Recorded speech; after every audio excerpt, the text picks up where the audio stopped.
တကယ်လို့များအနမဲကိုဒီမှာထည့်မယ်ဆိုရင်တဲ့နမဲကဒီဟာဆိုရင်ဒီ gram ချိန်မယ်ဆိုရင်1 gram ပြီးတော့ဒါကြတော့ 1.4 gram ထည့်ရမယ်ပြီးတော့ဖြည်းဖြည်းချင်းမှုရမယ်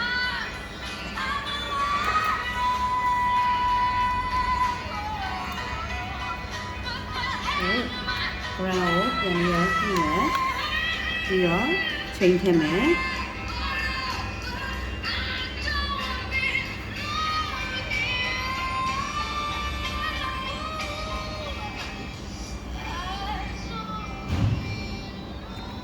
ရပိုင်နည်းနည်းလေးများပါတယ်ပြန်သွားလို့တေချာတလောက်ကတော့1 gram အတိအကျထည့်ရမှာပေါ့နော်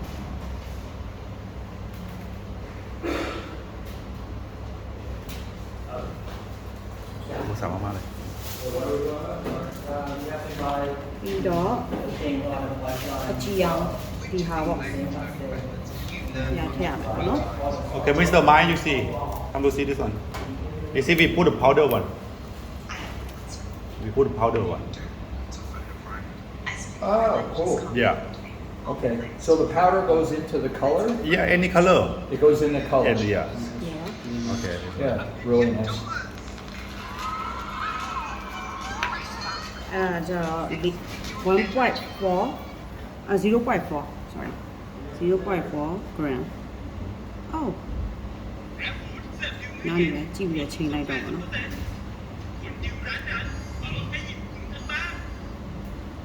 1 gram နဲ့ 0.4 နဲ့ပေါင်းလိုက်တယ်ဆိုရင်1.4 gram ရှိရမှာနော်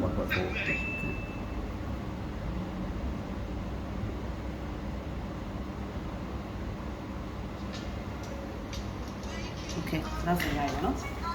အဲ့ဒါပြီးရင်ဆက်လို့ဖြည်းဖြည်းချင်းမှုရမယ်အရင်မှုလို့မရဘူးပေါ့နော်မဟုတ်ရင်ဘူကောင်းတွေတက်နေမယ်အဲ့တော့ဖြည်းဖြည်းချင်းလေးမှုမယ်အရာကို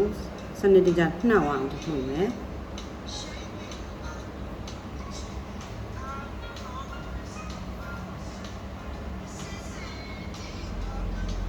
ဒီချင်း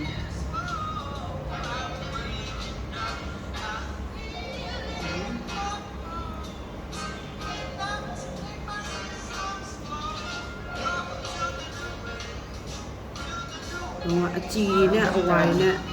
ကျော်အောင်အထင်းနေမယ်